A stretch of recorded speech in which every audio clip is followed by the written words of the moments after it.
Hey everyone, welcome back to Clever TV. I'm Joslyn Davis with Dana Ward. Hey guys. And today we have in the studio someone who is on a roll. Ha ha ha. Hey. It's Stefano No pun Langone. intended. Welcome That's to me. the studio. Thank you for having me. Thank you You very like much. that? I do. I've been It's- thinking about it all day. Yeah, that was very good. So it's been so fun hanging out with you. You perform for us in the studio, Mm-hmm. and a lot of our viewers know you, I'm sure, from season 10 of American Idol. But that was a while ago, so catch Guys. us up on what's going on now. Yeah, I got a deal from Hollywood Records, which was incredible, and just really trying to establish myself right now, and that's really important with my music.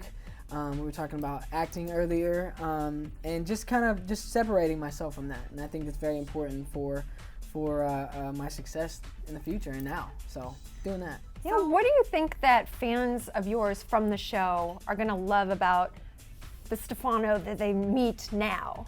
Well, I think a lot of people are pleasantly surprised when they meet me, just because everyone has an idea or a preconceived notion on who I am as a person or what I do musically or vocally because of the show. So when I actually do get to meet somebody and I actually do get to show them what I do and my gift, it's like, wow, we didn't really know, who you were. And it gives somebody a whole nother perspective.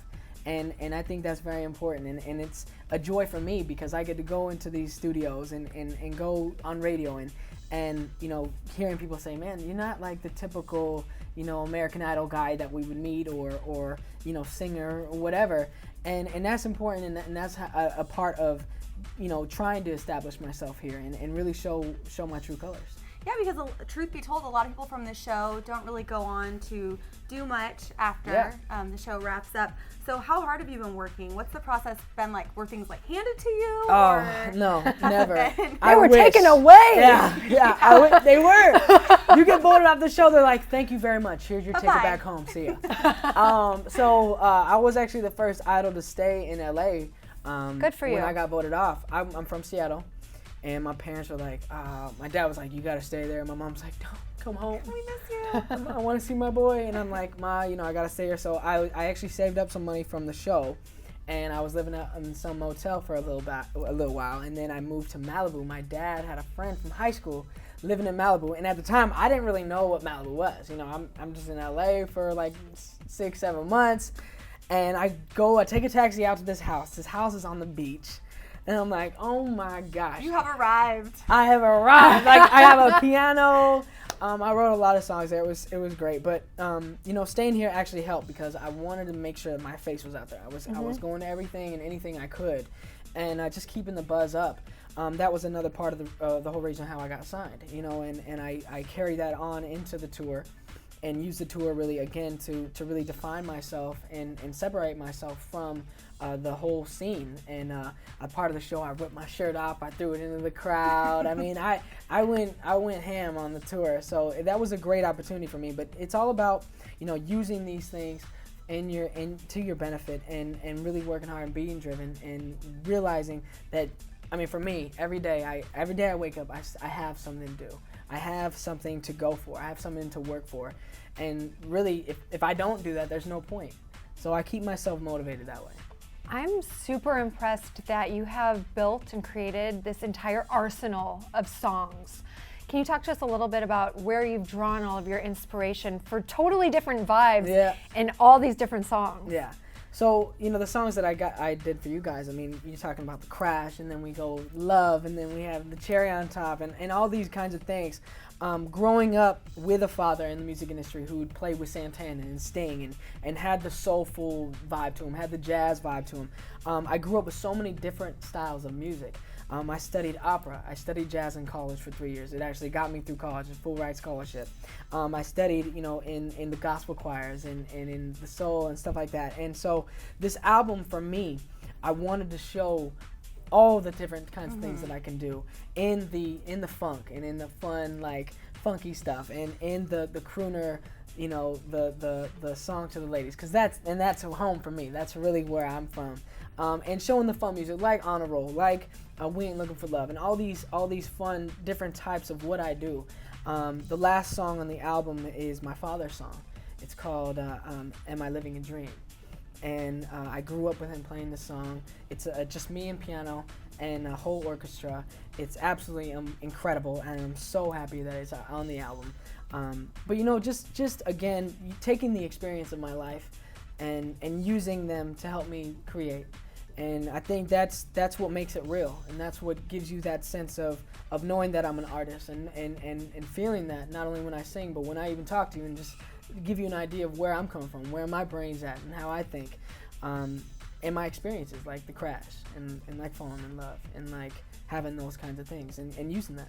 And also, I mean, not only do you have great music, but another important component in this day and age, music videos. And I know that you have a great video out that you really had a big hand in kind of the direction of it, right? Exactly. I came up with the concepts, and it actually stemmed from the whole, you know, the Ferrari coming up, and me just being there at the right place at the right time, and then kind of just blowing this idea up, and to see the video come to life was such a crazy thing.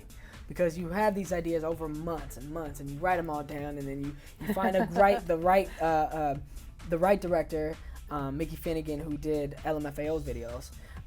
You know, we picked him, and we thought this guy really had an idea and really can bring this idea to life. Good energy. And great energy. And so again, the opportunity for me to really show, you know, what I could do on camera, and you know, my acting, and you know, being that humble.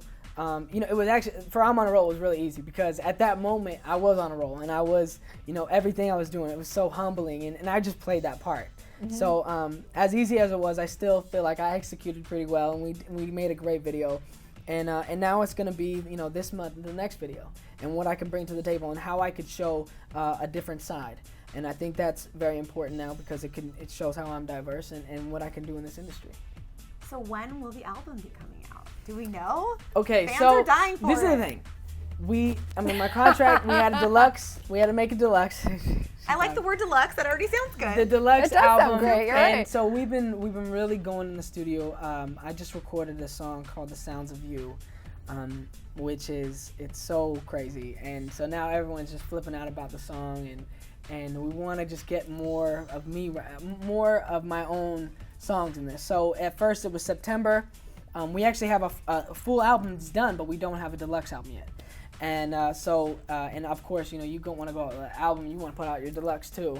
You can't just put them out separately. There's a whole business behind this. Exactly. Behind the It's creativity. Everything is the art. timing, especially with a label. I mean, you can't really do anything if it's not precise, and this and that, and this is what we need to do. So, to be honest, between fall and you know, Christmas time. And I think that time is good. I mean, you know, you have the Grammys a little bit after that, and I think people are looking for music. People want to buy music at that time, and you know, maybe I can come out with a Christmas song or something. Perfect idea. You know, it's like, I don't know. Are there Write that any? down. Yeah, write it down. Are there any songs that stick out to you? Maybe your favorites. They touch close to home. You know, if it's not my father's song, which is so, it's personal. You know, it's not only personal, but it's just a moment of just saying, this is really where I come from. And, you know, it's being my dad's song and having that moment. It's incredible. But between, you know, Dreamin' Tonight, which is, again, my experience and really who I am and what I'm doing, and to be able to put that on an album. And then, like, Cherry on Top or Last Day. I mean, every song that I had chose and every song that I had written for this album, I was saying earlier, if I didn't write it and it was on the album, I was kicking myself wishing I wrote it. And so I wanted to make all these songs very personal, and I wanted to embody the song. And of course you can do that when it's your own music, but to also be able to do that with other songs is important. And so I love every song on the album. I really do. And I know of course you love it. But every song on the album has a different flair and a different side of who I am. And I think that's important, and I think that's why the album's going to do well. Last question. Every day in the news, there's, you know, scoop on this person's going to be judging American Idol. This person's going to be added. We've heard Nick Jonas, Miley Cyrus, even today, Diddy. You've been on the show. Who do you think in the industry would be awesome on the judging table? Now I know what it's like. Not including Tupac. I just realized on my camera that I was making facial expressions. Okay. So, to me, I think, first of all, I think it's a smart move for the show and for the people that were on it, and Steven Tyler and J-Lo, to leave. You know, they had done what they needed to do on that show, and it was time for them to move on. Especially for J-Lo, I think that's her staple. That's what she does. She is the best and is on the best TV show, on the biggest TV show in the world, and then, you know, she kills that, and she goes and kills her music, and like right now she's on tour. You know, she doesn't stop. She can do anything. She does everything. Yeah. And then she's gonna get into movies here, I'm sure, soon, and like being, you know, whatever. So that's her thing. And then you have a legendary Steven Tyler, who, you know, I think in his heart, he wants to go back to his band and do his music. So, and then for the show, it's like, okay, who's coming next year? And everybody, like, you're asking the question, everyone's gonna tune in the first episode to see who those judges are. It's genius. It is. Who should they be? I think after a whole decade of Idol and it being that there were so many great Idol contestants from years past, I think it would behoove them to bring at least one great Idol, like the Adam Lamberts or the Jennifer Hudsons, or the people that have gone through that know where these kids are coming from, that know what it's like to be in front of 30 million people for the first time on television, that know why, you know, like just the little ins and outs. And I think it makes a big difference.